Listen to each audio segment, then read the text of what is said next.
Ladies and gentlemen, dear friends of the faculty, dear students, welcome to this panel jointly organized by the McGill Center for Human Rights and Legal Pluralism and the Hans and Tamar Oppenheimer Chair in Public International Law. The Global Compact for Safe, Orderly, and Regular Migration was adopted by an intergovernmental conference on the 11th of December 2018 and endorsed by the UN General Assembly on the 19th of December 2018. The Global Compact is the first ever global instrument for governing international migration. Other instruments have touched upon aspects of cross-border mobility, for example, on refugees, on internally displaced persons, on migrant workers, but never with the ambition displayed in the Global Compact. According to UNDESA, there are currently 272 million international migrants. They should benefit from all the human rights guarantees found in the international instruments binding their countries of residence. Except for the right to enter and stay and the right to vote and be elected in one's country, human rights do not depend on citizenship and should be protected wherever one is and whatever migration status one has. Unfortunately, as you know, this is not the case. As we know, human rights were never given by the powers that be. They were always wrestled from their hands, thanks to courageous pioneers who risked much in order to obtain justice. Industrial workers, women, national minorities, indigenous peoples, LGBTIQ+, detainees, persons with disabilities, all of them fought off their marginalization and claim their rights, often starting with the right to vote, based on the idea of equal citizenship. Migrants cannot claim equal citizenship and will not vote anytime soon in most countries. They can be ignored or even vilified by politicians without electoral repercussions. Moreover, migrants are always at risk of deportation. Some, like the Canadian expat engineer, have the social capital that they can rely on to return home and take another job. We don't even call them migrants, by the way. Most migrants do not have this social capital. Many of them are temporary migrant workers or even undocumented migrants. Fighting for one's rights means sticking one's neck out, thus risking detection, detention, deportation. Deportation means the end of the migration journey, a journey in which they, the migrants and their family, have invested so much, financially and emotionally. They may have borrowed money to pay for recruitment fees, and violence might be used unless they reimburse the loan sharks. Parents, siblings, children depend on the remittances for food, housing, schooling, healthcare. Quitting is often not an option, however difficult, dirty, and dangerous the work may be. Protesting, contesting, mobilizing, going to court is not how most migrants respond to discrimination and exploitation. Most often, they will try to move on and use their considerable but discreet agency to try to find other opportunities. Employers, recruiters, smugglers, landlords, service providers know of this precariousness and exploit it. We need to understand that the precariousness in which migrants find themselves is socially and legally constructed. A precarious migration status creates a pliant workforce. Whole sectors of our economies depend on cheap labor to remain competitive. In many countries, exploitative labor conditions are part of the economic strategies for agriculture, construction, hospitality, care and domestic services, fisheries, extraction. Were labor laws actually enforced, many businesses in those sectors would simply go bankrupt. Transitioning such industries back into a non-exploitative mode will be painful over at least one generation and most countries are shying from it. Undocumented migration exists in great part because millions of employers are offering jobs at exploitative conditions and because states do very little to curb this exploitation. Politicians will not punish tax-paying and voting employers to protect non-voting migrants. This is a structural limit of electoral democracies. The situation of widespread violation of human rights and labor standards is well documented. We know this. Substantial changes are difficult to attain without a political voice, and the current nationalist, populist electoral agendas around the world are not promising. And yet, the Global Compact was adopted. The text of the Global Compact is the result of an innovative process which saw 6 sessions of open consultations with lots of stakeholders, followed by the formulation of a 0 draft, followed by 6 sessions of thematic negotiations on that draft.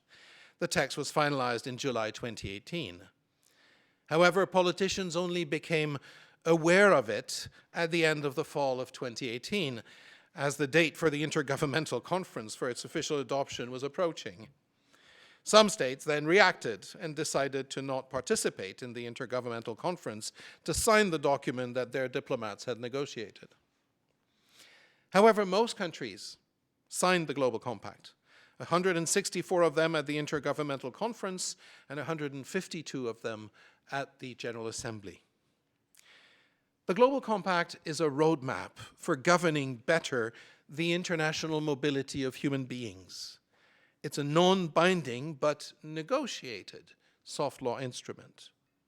It contains many recommendations on multiple aspects of migration. It contains a large part of restatement of obligations that states already have towards migrants under international human rights law and international labor law, but that too often they do not implement or do not implement well. It also contains objectives for smarter national immigration policies and for future international cooperation on migration governance. We have distributed the list of the 23 objectives of the Global Compact, and you can find the whole text of the Global Compact on internet easily. Each of these objectives is detailed in the Global Compact in a series of paragraphs. One word is mentioned 63 times throughout the Global Compact, and this cannot be an oversight. And the word is facilitation, facilitated. The whole thrust of the Global Compact is to facilitate migration and mobility, that is, making it easier, safer, cheaper, and faster for both the migrants and the countries. And this is not what most countries are doing at present. I'm listing here for you just a series. I'll have 5 objectives, which make sense in terms of human rights, social cohesion, economic growth strategies, but will prove controversial in many countries. Apply labor law effectively to all workers, including all migrant workers, including undocumented migrant workers. 2, facilitate status changes and status regularization. Considerably reduce immigration detention and work to eliminate the detention of children. It should be obvious, but it's not. Allow all migrants, regardless of their migration status, to have safe access to basic services. And most importantly, adopt options and pathways for regular migration in a manner that facilitates labor mobility and decent work. That's the title of one of the objectives, and it's in paragraph 21. Our guests today are 2 of the main actors of the Intergovernmental Conference that led to the adoption of the Global Compact. They have had distinguished careers. Ambassador Gómez Camacho is now Mexican ambassador to Canada, but he was then, 2 years ago, and for the previous 2 years, the Mexican ambassador to the UN in New York. And he co-chaired the Intergovernmental Conference with the Swiss ambassador to the UN. And he applied his considerable diplomatic skills to obtaining the result that we got. Madame Louise Arbour was the special representative of the United Nations Secretary General for International Migration, and her team supported with considerable energy the whole process leading to the adoption of the Global Compact. My question to them, considering the nationalist populist mood that has engulfed a good part of the world, how will states actually implement the Global Compact in the years to come? How will the facilitation of human mobility happen? How do you see the first steps in what will probably be a long and arduous journey for a generation or two? I will ask Ambassador Gómez Camacho to respond to the question or make whatever comments he wants to make about that. For 10-15 minutes, Madame Arbour will follow, and then we'll open the floor for questions from all of you. Thank you. No, thanks to you.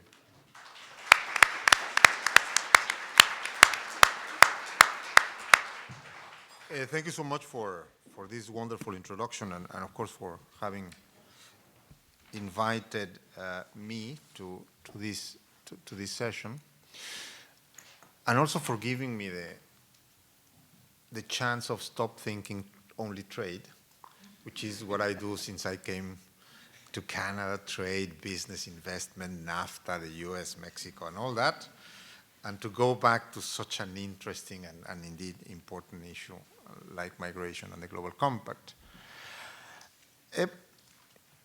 Maybe before I try to answer what to do or how, 2 or 3 thoughts on what I think is the Global Compact, because to me that's the base, at least in my own mind, to think of what to do next or what's going on now with the compact, what's the future of this or not. First, I should say that even if it may sound a little bit sinful, I don't think the Global Compact is a human rights or humanitarian instrument. I do think that it does have in its core, of course, a very powerful human rights content that should be a given, and certainly humanitarian elements as well. No one should be questioning or challenging the notion of human rights for migrant workers, and the compact, of course, has give some very important steps forward in recognizing certain thresholds and rights that, especially undocumented workers or migrants, have to be granted or recognized. That said, in my view, and it was a little bit of what Jörg Glauber and I had in our head when we were drafting and thinking of this instrument, I tend to see it a bit more as an economic instrument, in the good sense. Precisely because Mr. Crépeau was saying in the last part of his presentation.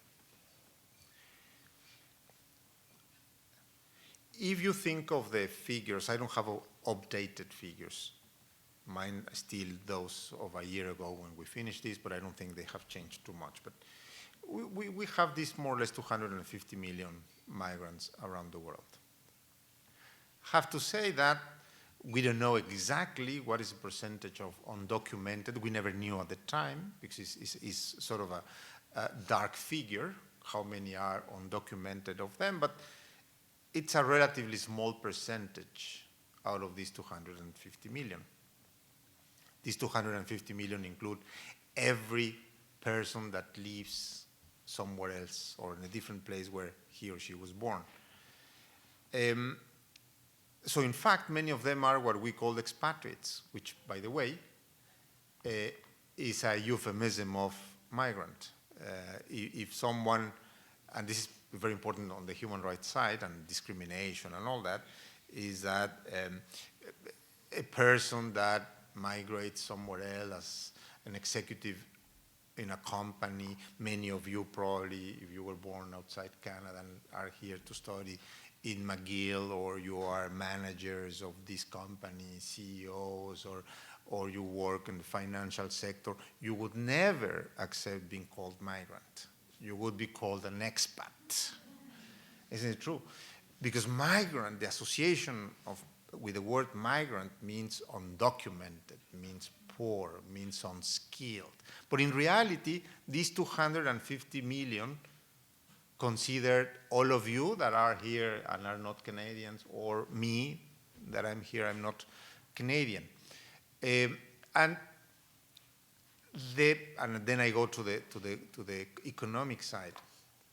These 250 million people, which represent a tiny portion of the global population, is contributing with, maybe Luis will correct me, but we were talking about, at the time, almost 9 trillion US dollars every year, created by migrants, by people that live outside of where they were born and work outside where they were born, which means that they were, 7 trillion, so 6.5, 6.8 trillion US dollars, and that represented 9% of global GDP. So just keep thinking of that. Imagine what does that mean. Almost 9% of global GDP comes from migrants, is created by migrants, whether is an unskilled, undocumented migrant, or a very important CEO in a global corporation, or I forgot already the figures, but for example, all the number of companies, businesses, startups, extremely successful, that are creating enormous wealth globally, that are being created by migrants, people that go outside, live somewhere else, and have this drive to create. So if you think just of this, of money, and again, don't take me wrong that I'm thinking money. I'm trying to make the case, or a powerful case, which is at least in my head, of the economic nature of this phenomenon, which is social, is political, is profoundly human, of course, but it's very economic. So when we started to think economics, and we started to discuss with countries and politicians and governments and diplomats economics, and to start understanding these figures and how much our own countries, especially the so-called countries of destination, are being benefited from, and how much their economies depend upon migrants, the terms of the discussion more or less started to change. Because one thing is to debate human rights, that for many, yes, we all recognize them, and I don't want to sound cynical. I'm trying to be very honest with you on how we saw how this happened, again, to see what we can do. Human rights are not easy to be sold. No? Yes, we all like them, except when it implies certain obligations. So the moral, human rights, ethical discussion around the global compact, while powerful, while essential, was not the driving force of the negotiation, because that didn't persuade many countries. Because then they would have gone to, no, but it's undocumented, they don't have the rights to this, they shouldn't be in my country in the first place, etc., etc. But when we started to talk about economics, when they all started to realize the size of the economic activity around migration, the terms of the discussion started to change. So I go back to my initial point. I think this instrument, being everything, humanitarian, human rights, social, and all that, its real power, in my view, transformational power, it's its economic nature. Why? Or how?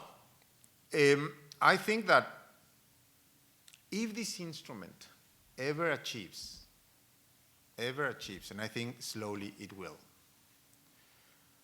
to become a sort of organizer or provide powerful guide to organizing labor markets, regional labor markets, global labor markets, and therefore labor mobility, that's where we will see an incredible transformation of the migration phenomenon.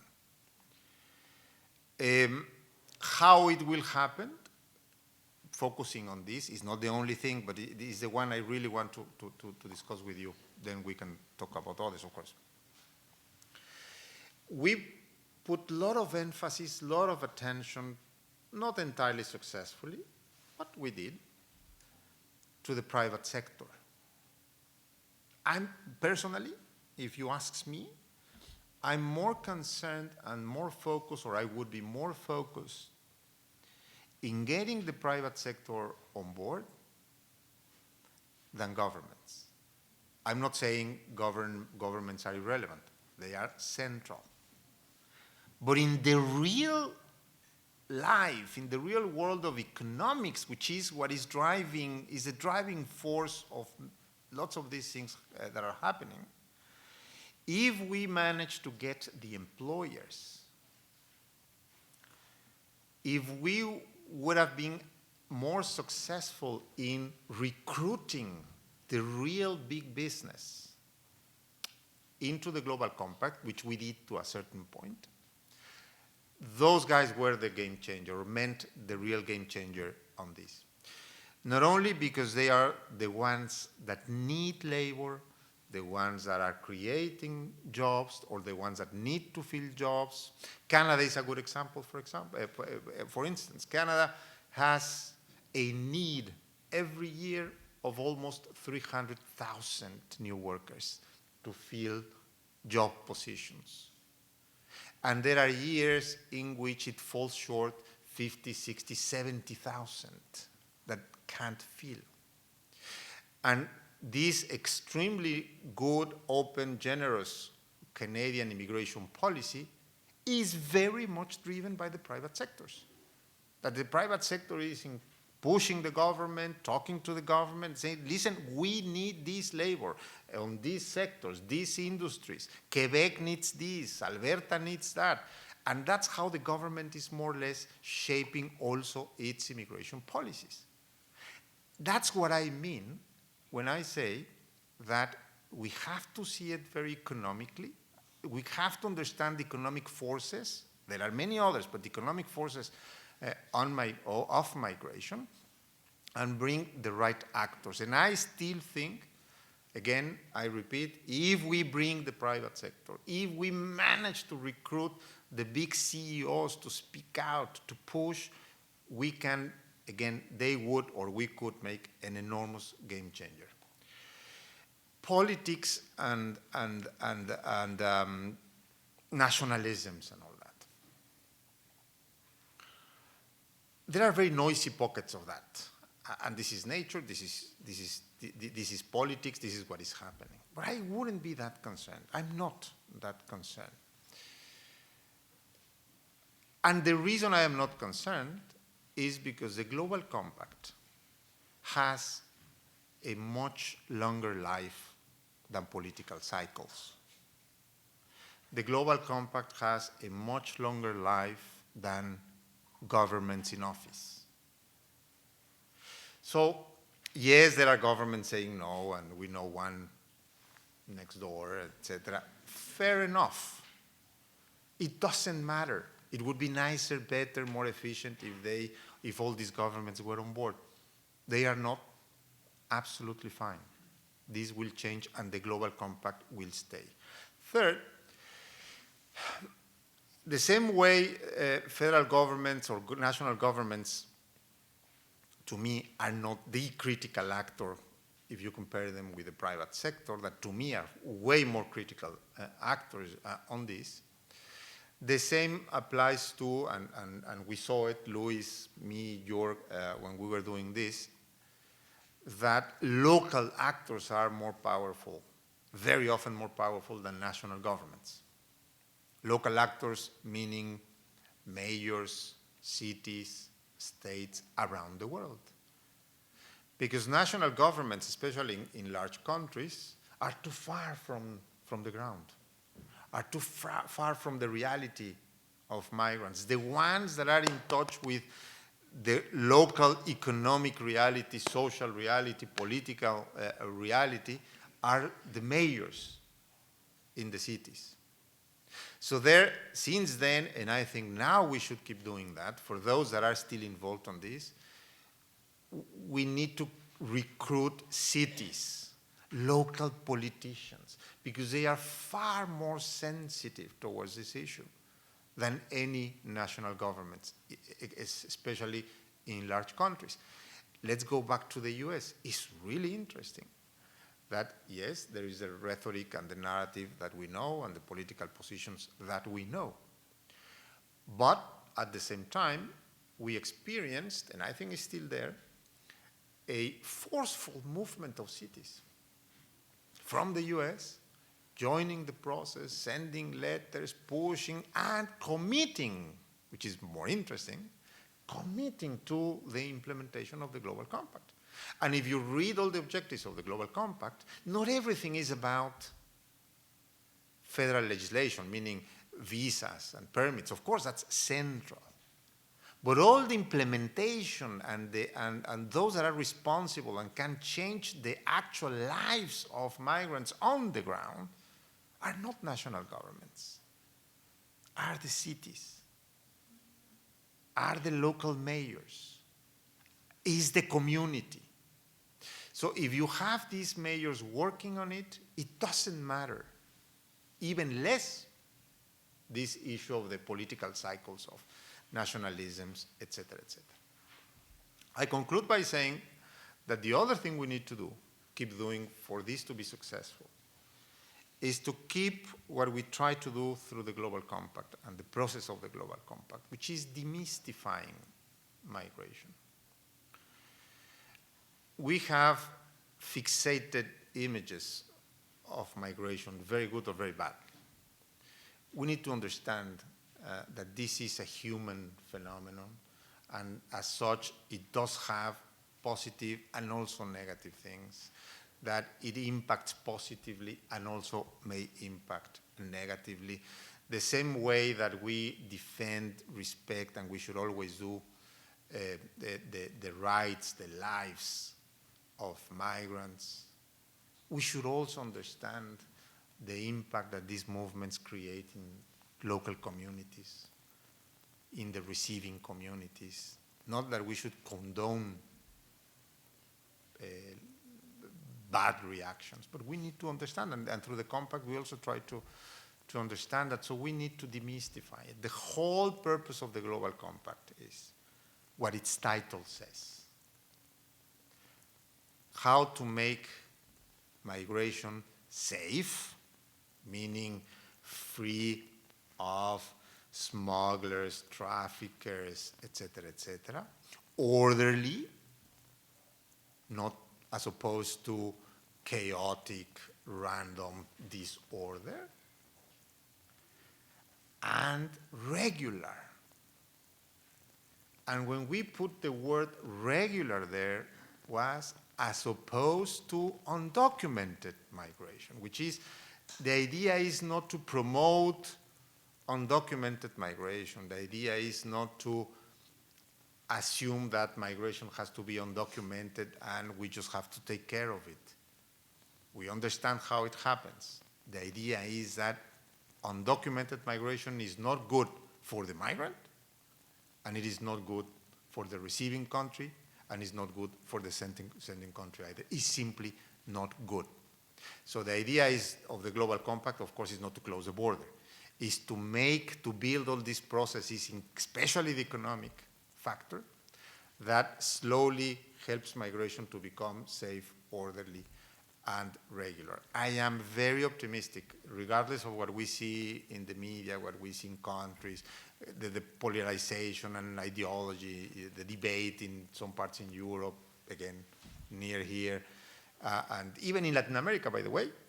Regardless of all that, I really think that slowly the Global Compact is happening. We still see this energy. It took a sort of life of its own, and slowly is moving in the right direction. Thank you very much. Thank you.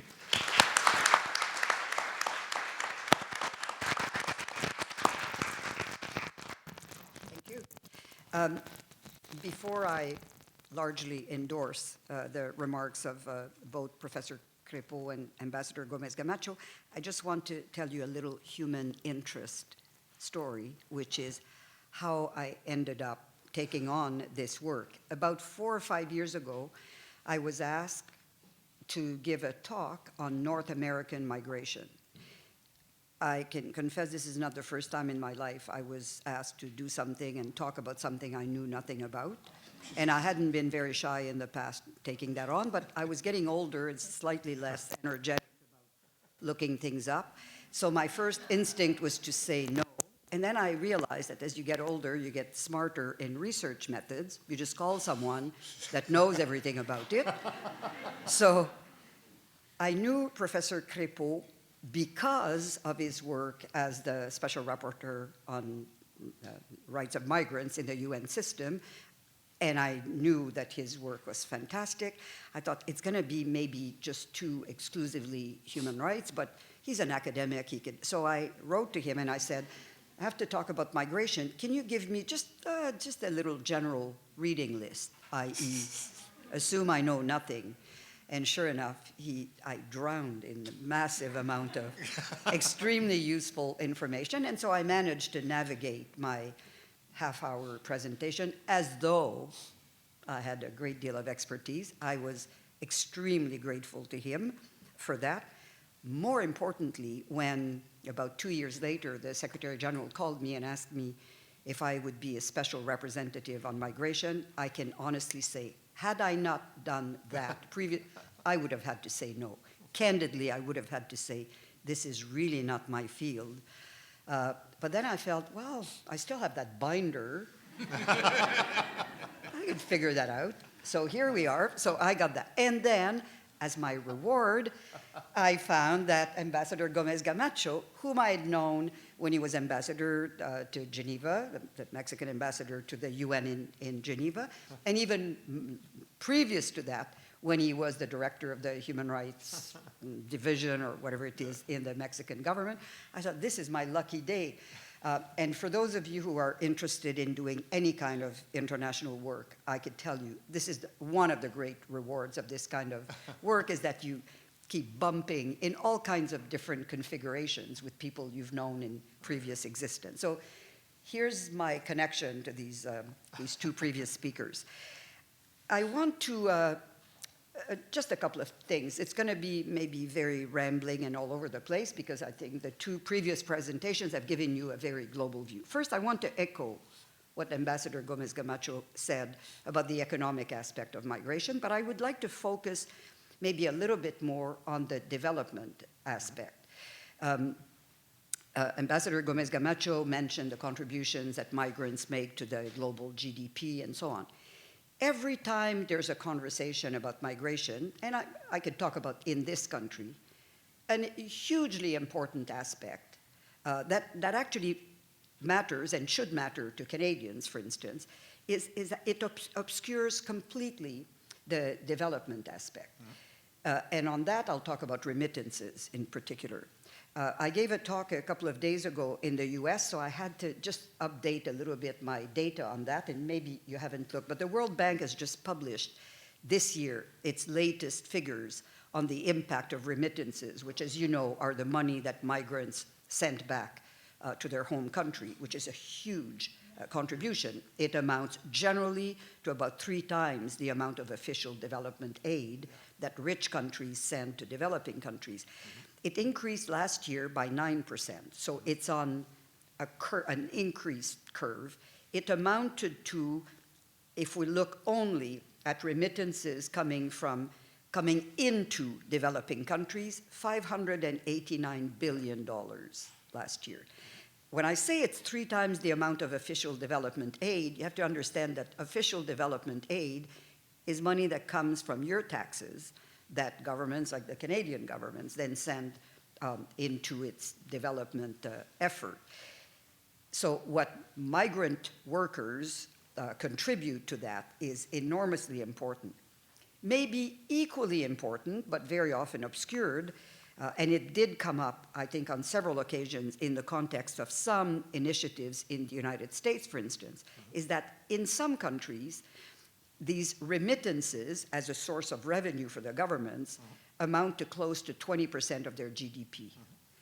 This is not negligible. So, for instance, when in 2018, the American government announced, but I think did not act upon, I didn't follow it up, but I don't think it happened, announced that it was going to terminate what was called the Temporary Protection Program for 200,000 Salvadorians who had come to the US 7, 8, 9 years before under a temporary protection system. So this was not could not have had any expectation of permanent residency, but 8, 6, 7, 8, 9, 10 years later, people marry, have children, take roots. So an announcement that 200,000 people would be sent back to El Salvador, a country whose GDP coming from remittances is in that range of 17 to 20%, you can imagine the economic/development impact that this would have, depriving a country almost overnight of 20% of its GDP and having to absorb, let's say 100,000, because of the 200, 50 or so would have come to Canada through Roxham, and a few others would have found a way to make asylum claims in the US, but to absorb an incoming population like that in a country of high employment. So the economic/development aspect is monumental. A lot of that was revealed in the context of the geographic and the thematic consultations we did during the Global Compact. And I'm always, I despair a bit at how this never enters the general, even the very well-educated public conversations we have about all the aspects of migration. It's very far from negligible, and it very rarely factors in the conversation. I think it's in that sense, I sensed a little shock when Ambassador Gómez Camacho said the Global Compact is not a human rights instrument. I hope you're not questioning his own human rights credentials, but he's right.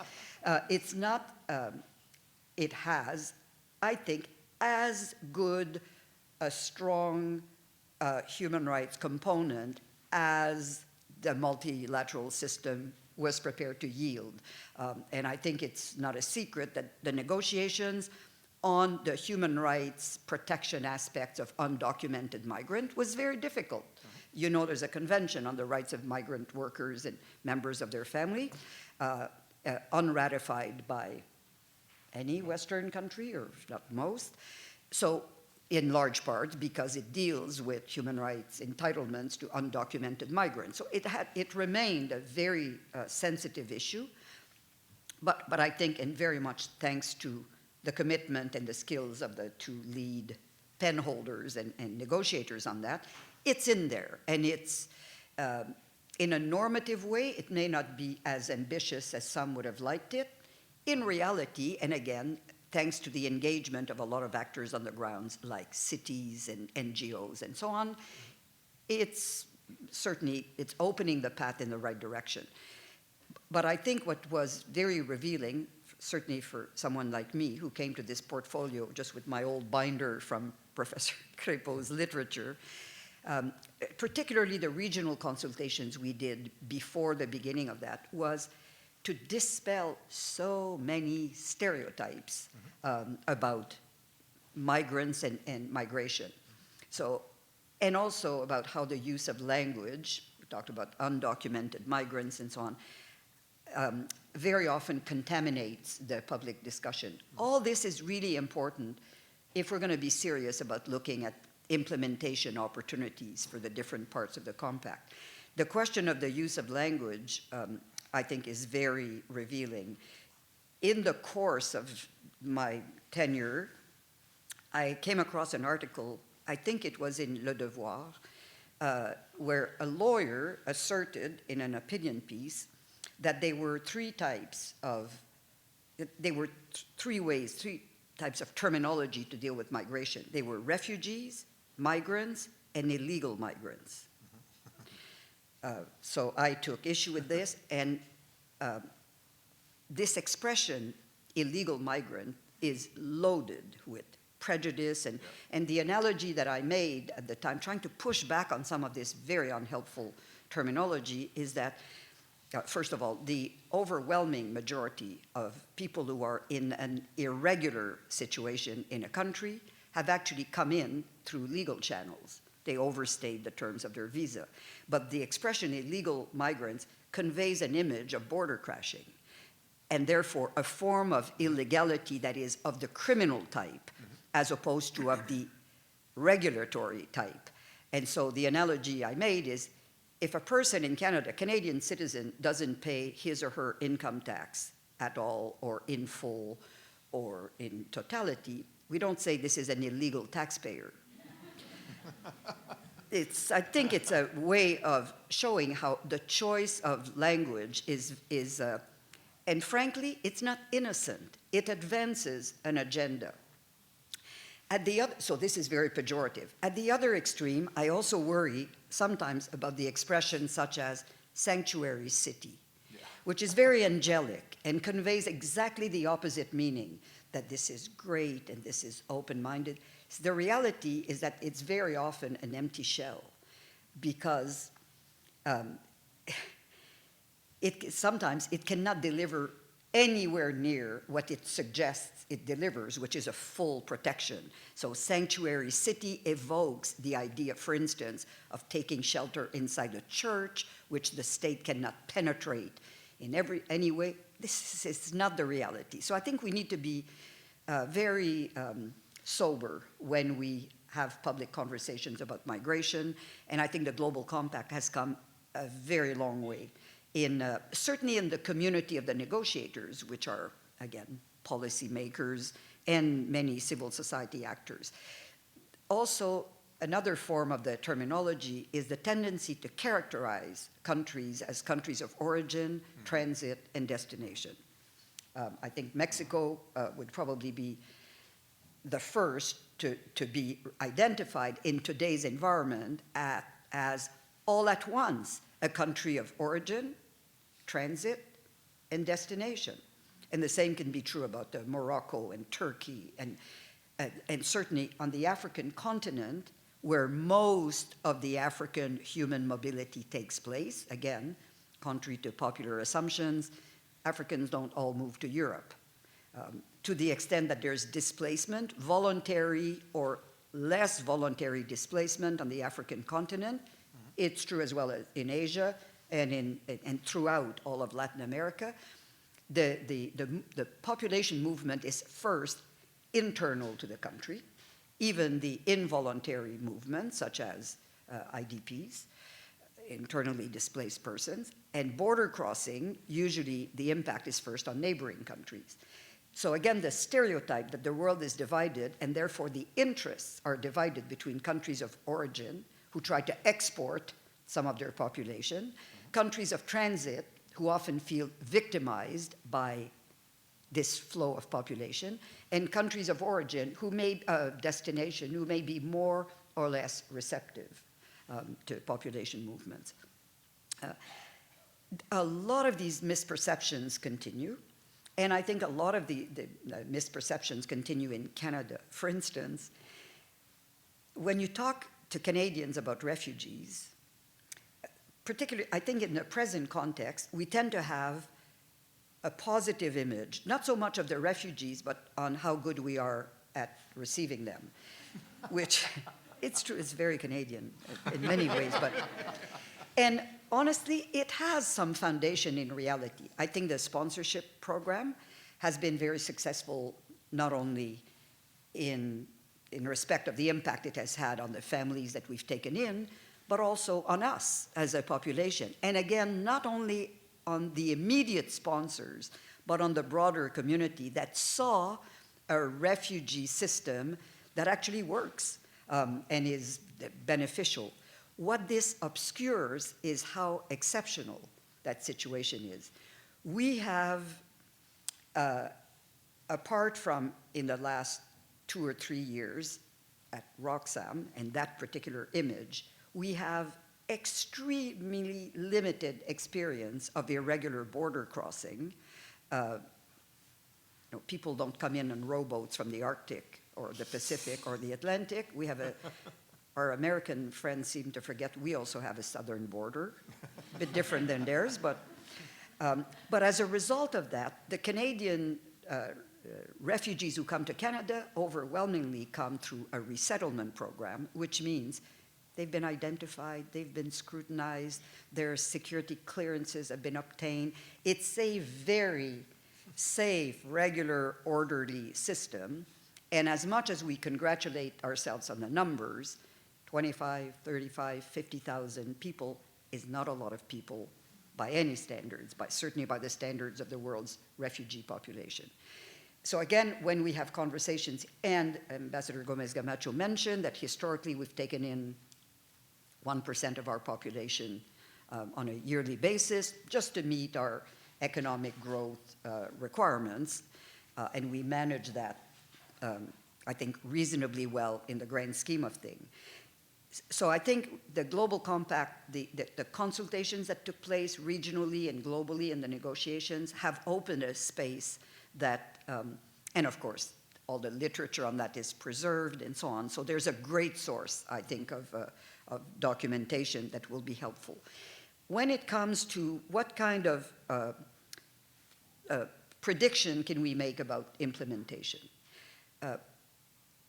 I think it's really important to remember that one of the very important aspects of the Global Compact essentially embraces all the Sustainable Development Goals of the United Nations. That is, the whole development agenda is there. We need to promote development in developing countries so that human mobility be more by choice than by force.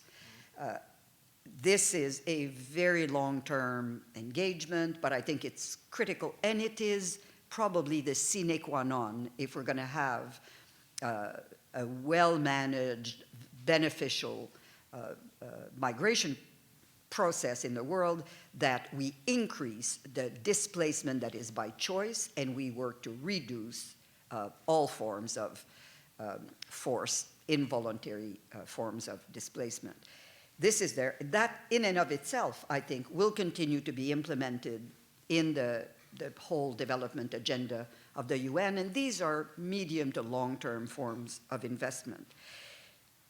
The other thing that I think is self-evident is that the Global Compact says it expressly, and nobody has reneged on that, despite what you hear from in some political circles, that migration is at the core of state sovereignty.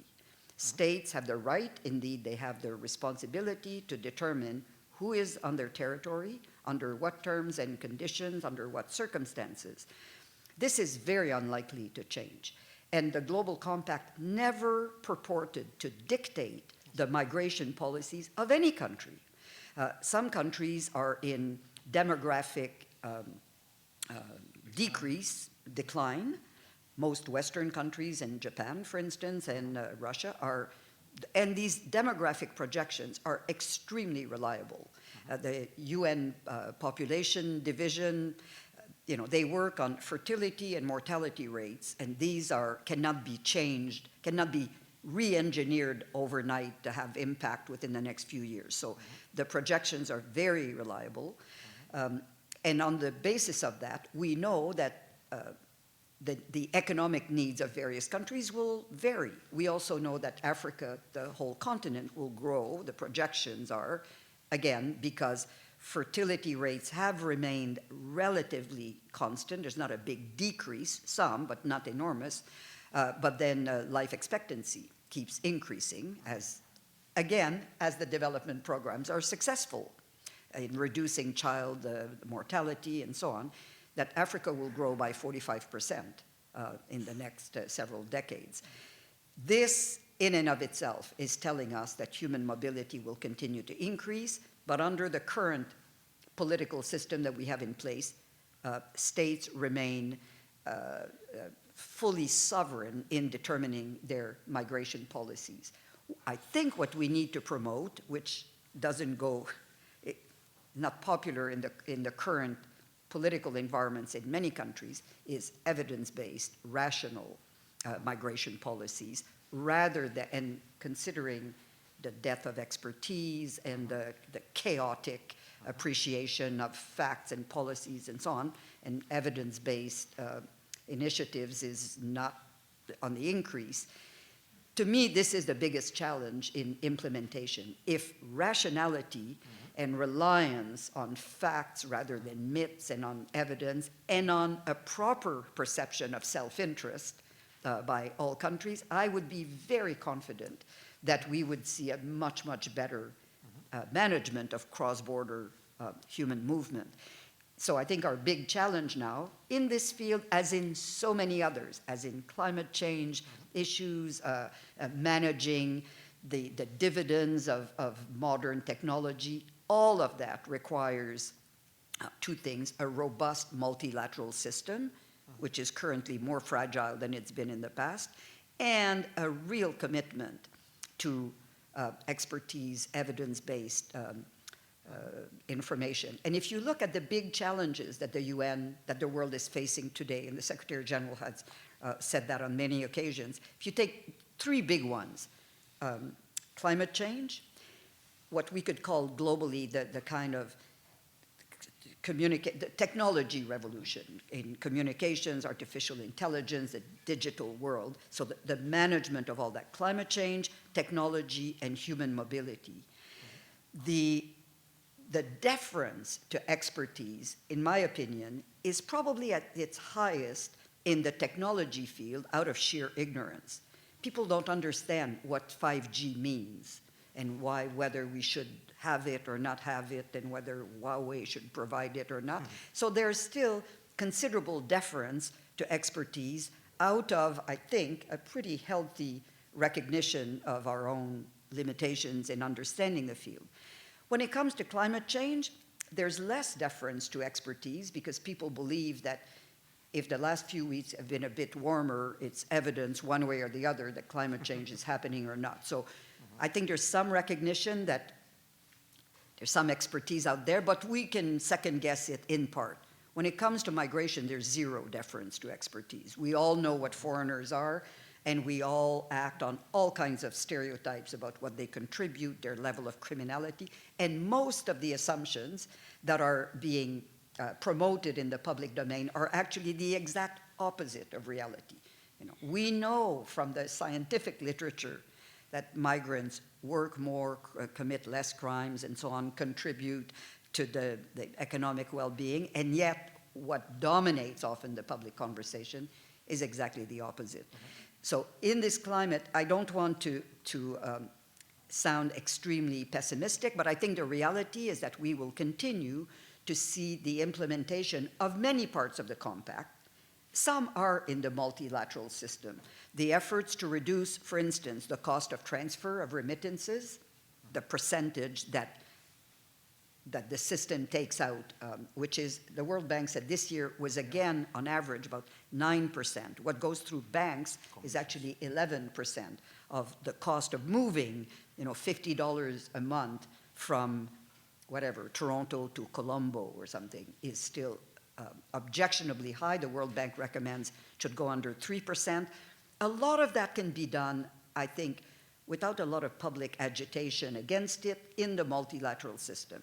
But a lot of other issues, protection of undocumented workers, so the management of migrants in situ after they have moved, I think a lot of these issues will very much depend on investing, again, in evidence-based, a sober public dialogue. And on that, I think there are causes for concern. This is where we are in this field as in many others, and I think it's incumbent on those who have this level of expertise to speak out. And on that, I will just echo the mobilization of the private sector. Certainly in all the conversations we had, or I had, and we all had collectively in the context of negotiating the compact, it's very clear that business generally were an ally in supporting safe, orderly, regular migration, but they're very timid. I don't know how many times I try to encourage the private sector to be more vocal.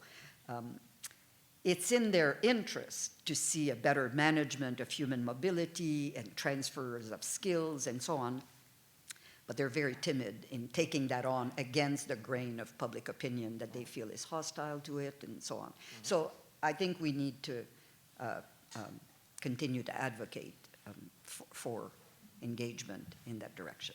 Thank you. Thank you.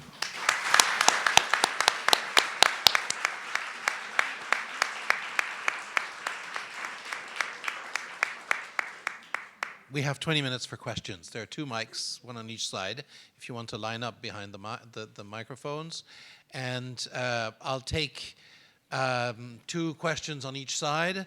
And I would like to ask you to make your questions short, and I would like to ask our guests to make their answers short so that we have as many interventions as possible. So let's start over there. Go ahead. Hello, and thank you so much for presenting today. I wanted to just first say I really respect and appreciate the work of each of our panelists today. My name is Dakshan. I'm a law student at McGill. My question, I'll try to make it short as possible, is on behalf of the community. I am a member of the Hazara Canadian community in Canada. The Hazara people are an ethnic minority group from Afghanistan who are facing increasing persecution in Pakistan and Afghanistan. And their situation right now, and basically, we recently did a survey of Hazaras worldwide who are in crisis situations as refugees. We got 100,000 responses in just 2 months, and some of the results I wanted to just discuss with you and ask your opinion about. There's a lot of situations. I'm not going to talk about all of them. I'm going to talk about one situation, which is Indonesia. Indonesia did not sign the UN Refugee Convention. There are 6,000 plus families who are on the streets without access to work, without access to rights, or they've been waiting there for 10 years, 6 years, 7 years, 11 years, not knowing what their future is going to be after Australia implemented their policies, and they can't go forward, they can't go back. I'm wondering what can this global compact offer families who are essentially stuck in limbo in Indonesia, from a persecuted minority group, from a group who's already faced a lot of suffering back home, who has been facing increasing suffering and issues in Indonesia. They have no answers. What can this compact do for them in the future? But what can I tell them today, and what can be done today for them? I guess it's yeah. Thank you. Thank you very much to all 3 of you. The question is addressed to all 3 of you, whoever would want to address it. I was wondering how you saw the problem that is already arising and that is going to arise to a greater degree in the intersection between 2 of the 3 problems that Madame Arbour mentioned at the very end, which is climate change and migration. Do you see substantial changes in the patterns of migration that will be caused by increasing climate change? And do you see challenges for countries like Canada or for the international community that are not yet really foreseeable on the basis of present patterns of migration? Good. Thank you. Go ahead. My name is Jessica. Ambassador Gómez Camacho, I was glad to hear you mention the role of cities in implementing the Global Compact. And I'm wondering what you think is the real potential of bodies like the Mayor's Migration Council to help do that, of which Montreal is a member of. And how can we bridge the gap between citizens and city governments in really pushing this forward? Because as we know, it's local actors in cities in Montreal, in Mexico City, all of these different places around the world who are also playing a huge role in protecting human rights of migrants. Thank you. And last question for this round. Thank you very much. My question is also for anyone. And it pertains to the links between human trafficking and migration. And obviously human trafficking is a scourge. It's terrible. It's accompanied by other types of abuses. But my question is whether we need to rethink that a little bit, in part because of 2 issues that seem increasingly evident. One is that certain anti-human trafficking policies, particularly by the European Union and its states, seem intended to actually stem migration in general. So there's a confusion between legitimate migration and human trafficking. And the second is that there's increasing evidence that, again, European states have returned people who may have been human trafficked and have attempted to enter into Europe through the Mediterranean back to the militias, rebel groups, etc., that actually trafficked them in the first place and therefore exposed them once again not only to being trafficked again, but also to those additional abuses, sexual and gender-based violence, slavery, torture, etc. So do we need to rethink or reimagine what that relationship is between trafficking and migration? Thank you. Thank you. So, Azari community, climate change, cities, and trafficking. Who starts? Well, I could, Small agenda. I could maybe say something about the first couple of questions. In parallel to the Global Compact on migration, the UN negotiated a Global Compact on refugees. So to some extent, I think the question addressed the fact that not all countries have ratified the Refugee Convention. On the other hand, the framework of the Refugee Convention is, even in countries that have not applied it, is very often looked to as a norm. The refugee protection is already, at least in a normative way, a much better form of legal protection than other migrants. There's a debate as to we should even qualify refugees as migrants, but that other migrants have. In an ideal world, quite frankly, I would have been very happy if we could have negotiated a convention on migration to give some kind of protection to migrants generally, which is not the case. So I can't comment on the particular circumstances of any particular group in any particular country, but I think at least the framework of international protection for the forcibly displaced, persecuted people under the convention is already, at least in a normative way, considerably more robust. I'm going to say a few things just on the question of the connection with climate change. There was a push in the contact negotiations to, again, embrace another terminology such as climate migrants, human rights migrants, develop other categories. This, I think it was very divisive, and it's, again, in a very ideal set of circumstances, I think we might want to enlarge the definition of refugees under the Refugee Convention to be more, to modernize the concept of forced displacement. Let's put it this way. It's a product of the Second World War, very focused on persecution, political type persecution.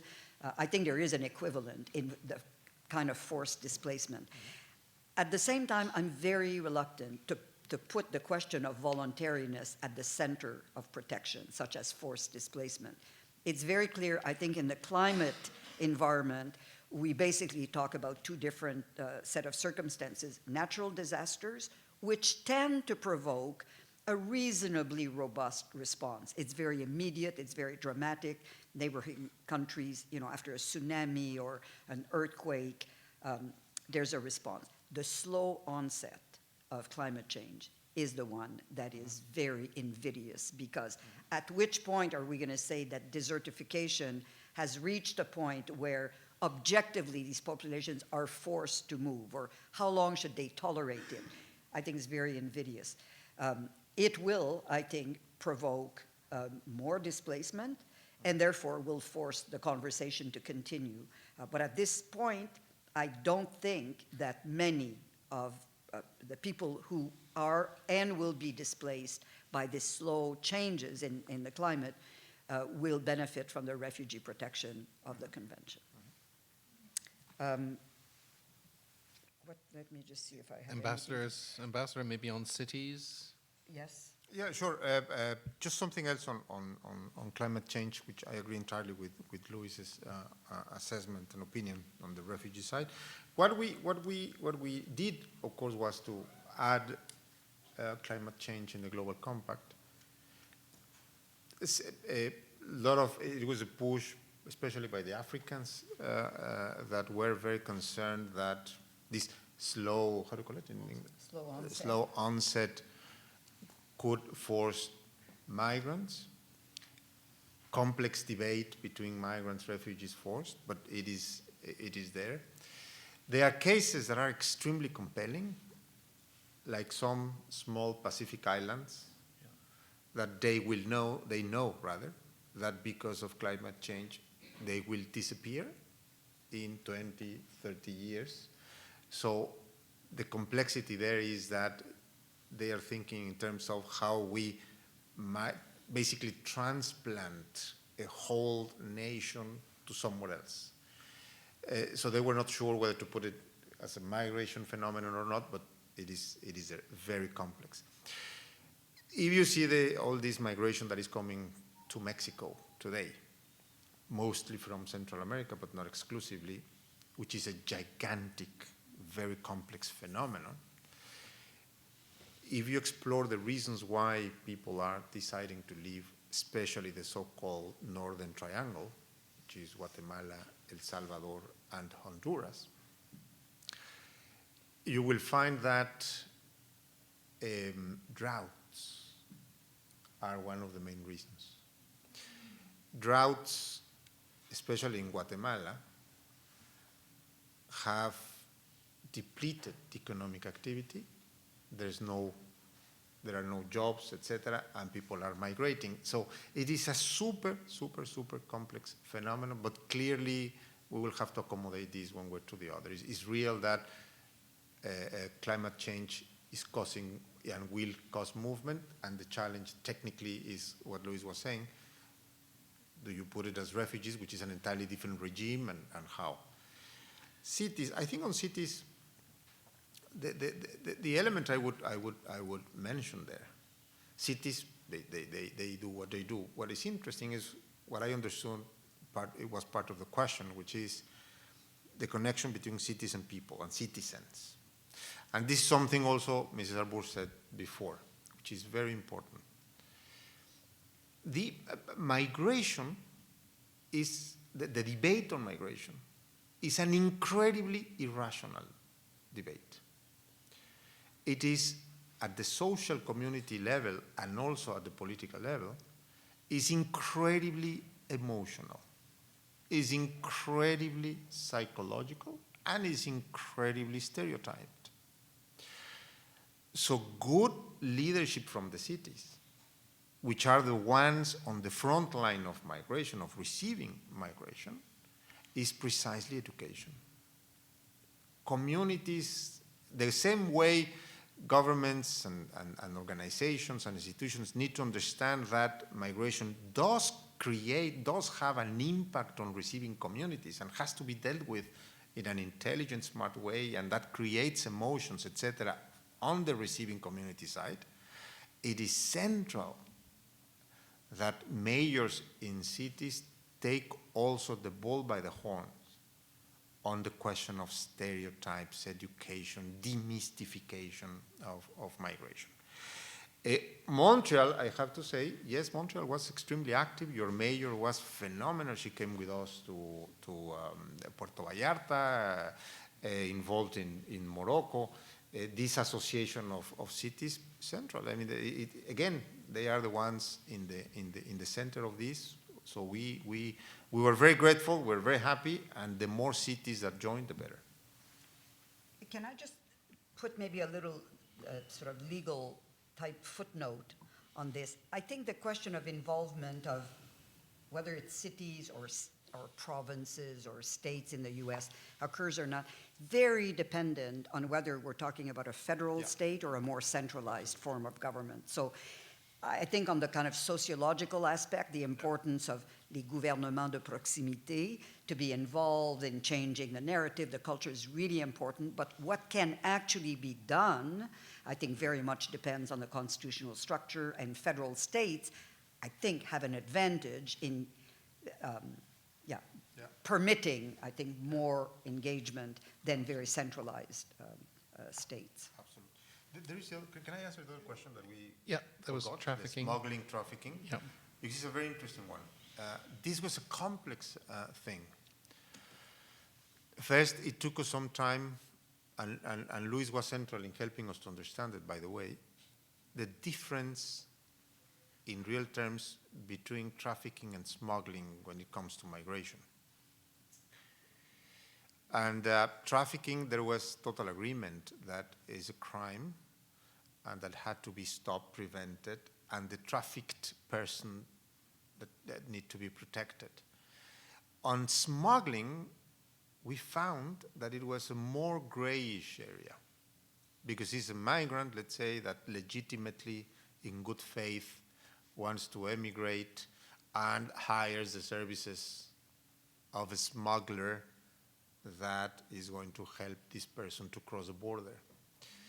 That's legally another kind of thing. Now, all agreed that at the end, none of them are good. They are crimes, different nature, but they have to be fought against.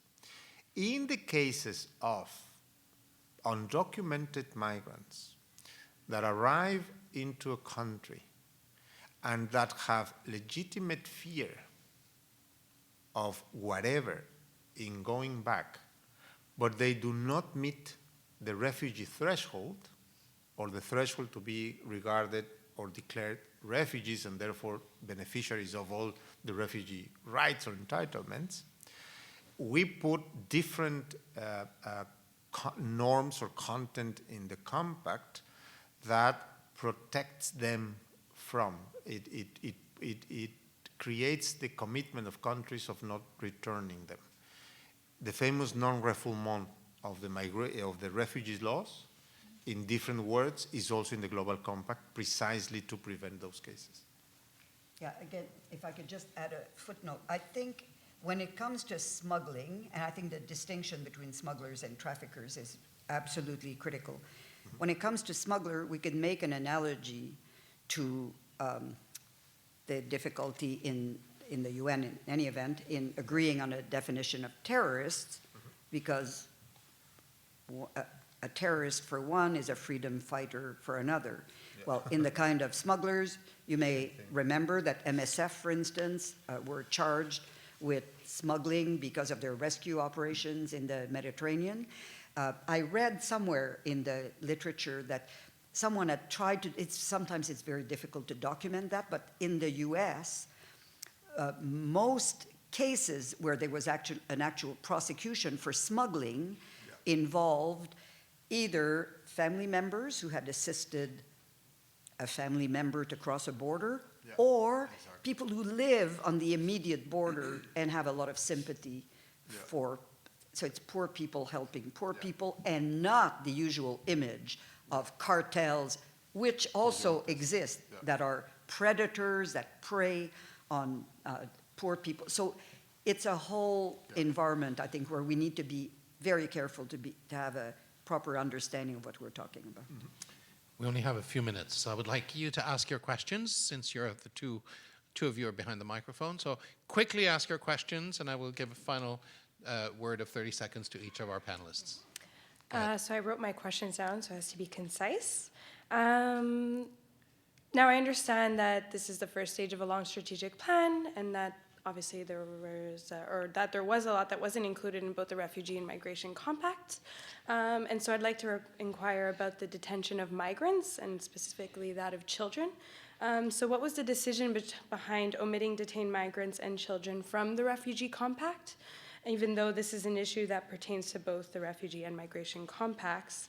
And what was the decision to frame the end to child detention in a more aspirational sense rather than urging for the prohibition of this practice as a whole?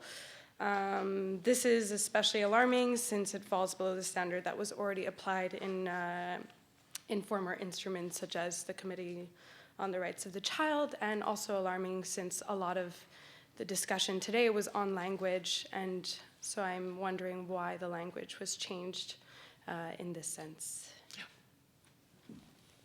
Thank you. Dorothy Estrada, Mexican O'Brien Fellow in Residence here at McGill. And first a question possibly more directed to Ambassador Gómez Camacho, if in your recent responsibilities on trade, investment, treaties, negotiation, and so on, you see opportunity for equalizing a bit more, or at least bringing closer the asymmetry in economic relations, this in terms of the international economic structures that also prompt migration.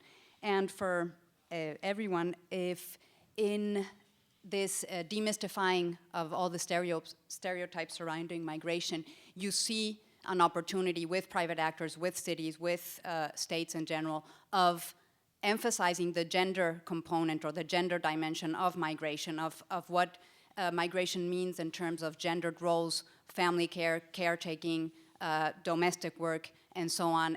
But not only also heightening, for example, risks to sexual violence, which of course we know are stronger for women and girls, and so on, but also other forms of gender dimensions for example, academic women, CEOs, other aspects that are gendered as well that may not be, that are minimized, I feel, usually in the public debate. Thank you.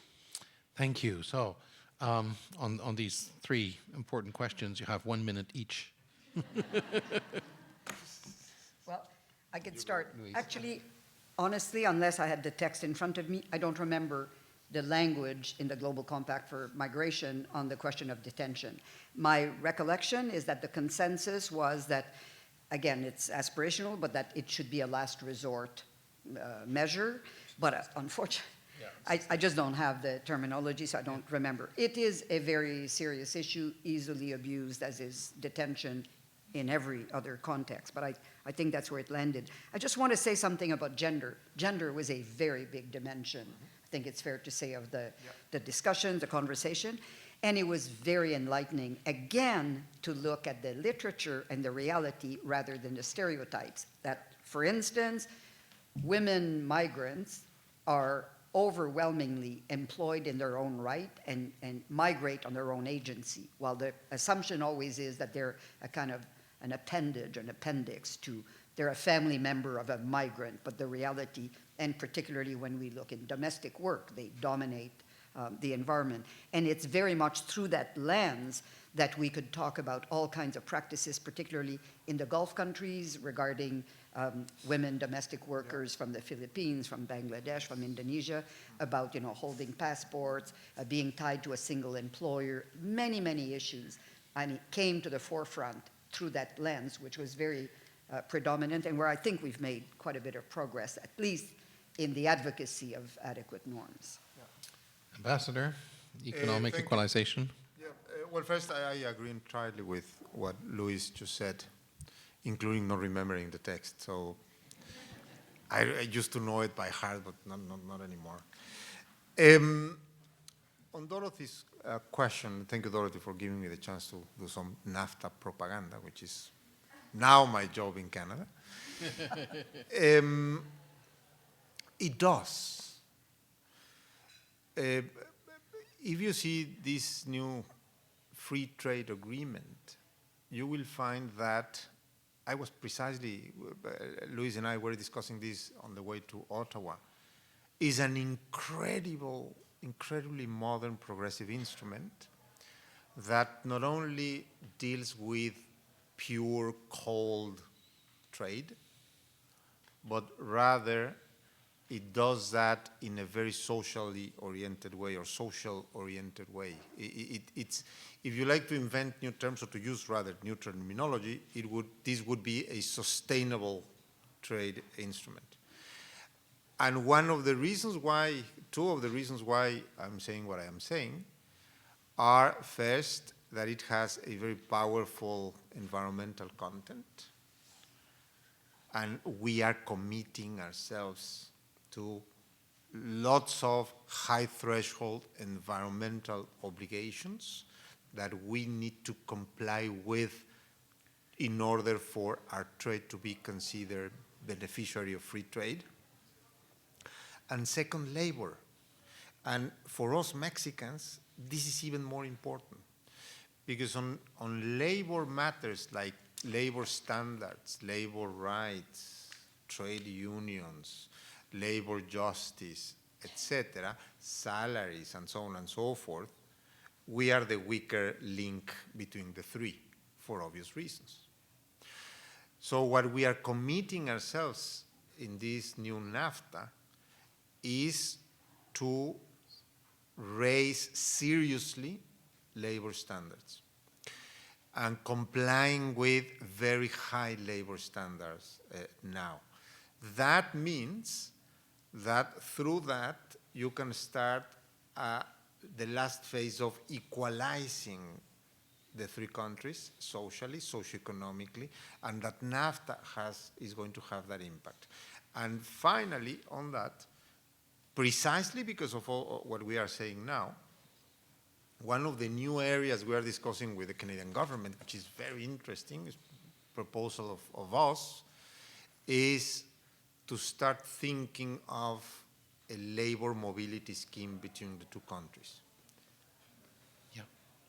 Within the spirit of what I am saying. So Mexico is not interested. It is not an exporter of labor. We don't want to export labor. We stopped doing that years ago as a natural phenomenon, which proves, by the way, that development is at the end the solution to migration, as Luis also said. So what we are trying to do is, since we are going to share the same standards, we belong to the same economic market, let's develop a labor market logic policies between the two so we can have exchange or have some freedom of movement of workers between the two countries. So the answer to the question is absolutely yes, and in fact it's very powerful in that sense. Before thanking our two guests, I'd like to wish the Global Compact the same fate as the Universal Declaration of Human Rights. The Universal Declaration of Human Rights and the Global Compact are both resolutions of the General Assembly, and it took 18 years between the Universal Declaration and the covenants. And over 72 years, it has inspired numerous instruments, created a human rights culture, created a whole civil society dedicated to that. And I hope that the Global Compact will be the Universal Declaration for Migration. So, to our two guests, thank you very much for your illumination.